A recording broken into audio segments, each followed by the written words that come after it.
안녕하세요. 구약 성경의 선지서 하면 이름은 많이 들어봤는데 선뜻 손이 가기는 좀 어려운 그런 느낌 아니셨나요? 분량도 많고 내용도 복잡해 보여서 그럴 텐데요. 오늘 이 선지서의 구조를 아주 명쾌하게 정리해드리고 그 안에 담긴 진짜 강력한 메시지가 무엇인지 함께 발견해 보겠습니다. 이 책들은요, 그냥 오래된 역사책이 아니에요. 이건 하나님께서 당신의 백성과 맺으신 약속, 즉 언약을 중심으로 그 관계를 어떻게 이어가시는지를 보여주는 지금도 살아있는 이야기라고 할 수 있습니다. 자, 그럼 오늘 우리가 뭘 살펴볼 거냐면요. 크게 5단계로 진행됩니다. 먼저 구약 성경 전체에서 선지서가 어디쯤 있는지 그 위치를 보고요. 그 다음엔 대선지서랑 소선지서가 뭐가 다른 건지 알아볼 거예요. 그리고 나서 각각의 핵심 메시지를 살펴보고 마지막으로 이 모든 이야기를 관통하는 하나님의 일하시는 방식, 바로 심판과 회복이라는 패턴을 짚어볼 겁니다. 좋습니다. 첫 번째로 구약 성경이라는 이 커다란 책 안에서 선지서가 대체 어떤 역할을 하는지 그 자리부터 한번 확인하고 넘어가겠습니다. 구약 성경을 딱 펼쳐보면 크게 세 덩어리로 나눌 수 있어요. 하나님이 이스라엘이라는 나라를 세우시는 과정에 담긴 역사서, 그 역사 속에서 하나님을 찬양하고 삶의 지혜를 노래한 성문서, 그리고 마지막으로 미래를 향한 하나님의 메시지를 담은 선지서죠. 그러니까 역사가 먼저 나오고 그에 대한 반응으로서 찬양과 지혜가 나오고 마지막으로 미래를 향한 예언으로 이어지는 아주 논리적인 흐름을 가지고 있는 겁니다. 자, 그럼 이제 선지서 안으로 좀 더 깊이 들어가 볼까요?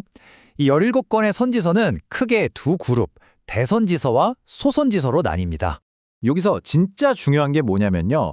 대선지서, 소선지서라고 해서 메시지의 중요도가 다르다는 뜻이 절대 아니라는 거예요. 기준은 아주 간단합니다. 바로 책의 분량, 그러니까 글이 길고 활동 범위가 넓으면 대선지서, 상대적으로 짧고 내용이 집중되어 있으면 소선지서, 딱 이거예요. 4명의 대선지자, 12명의 소선지자 모두 하나님의 소중한 말씀을 전했습니다. 그럼 먼저 분량이 어마어마한 4명의 대선지자들부터 만나보겠습니다. 이들은 각자 어떤 핵심 메시지를 우리에게 전하고 있을까요? 이사야는 마치 아픈 곳을 치료하는 의사처럼 백성들의 잘못을 날카롭게 지적하시지만 때리시고 결국엔 그 상처를 어루만져 치유하시는, 싸매시는 하나님의 모습을 보여줍니다. 예레미야의 메시지도 비슷해요. 썩어버린 유다 왕국을 뿌리째 뽑아버리시지만 그 자리에 새로운 희망의 씨앗을 심으시겠다는 하나님의 약속에 초점을 맞추고 있죠. 에스겔은 나라를 잃고 포로로 끌려간 백성들에게 예언했는데요.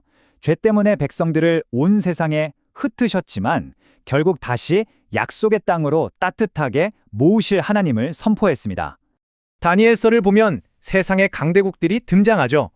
하나님은 그 강력한 제국들을 멸하시고 그 위에 영원히 무너지지 않을 당신의 나라를 세우신다는 하나님의 절대 주권을 보여줍니다.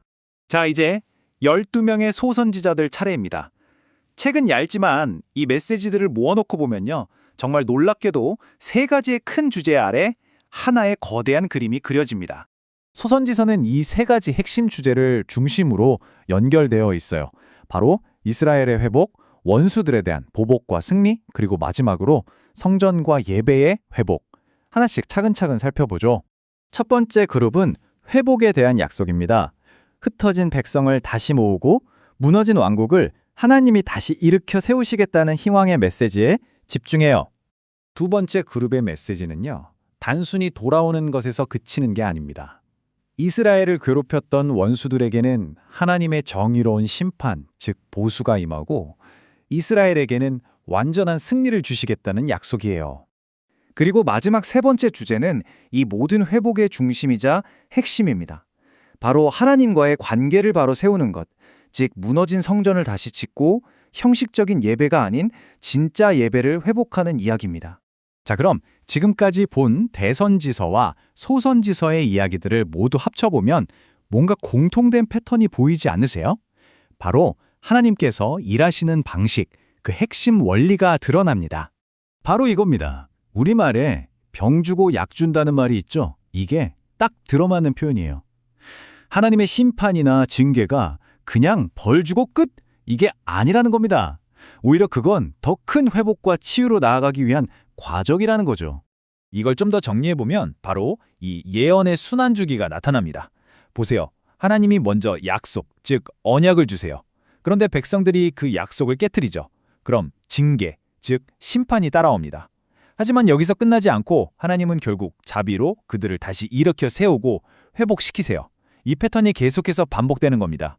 우리 인간은 계속 실패해도 하나님은 끝까지 포기하지 않으신다는 걸 명확하게 보여주는 거죠. 그리고 이 끝없는 심판과 회복의 반복은요, 그냥 과거의 이야기가 아니에요. 결국 이 모든 패턴은 단 하나의 지점, 바로 십자가를 통해 이루어질 완전한 회복이라는 궁극적인 소망을 미리 보여주고 있었던 겁니다. 자, 그럼 마지막으로 이런 질문을 던져보고 싶습니다. 수천 년 전 이스라엘 역사에 나타난 이 패턴, 심판 뒤에 반드시 오는 회복이라는 이 흐름이 오늘을 살아가는 우리들의 삶, 우리의 실패와 새로운 시작에 대해 어떤 의미를 던져줄까요? 한번 깊이 생각해 보시면 좋겠습니다.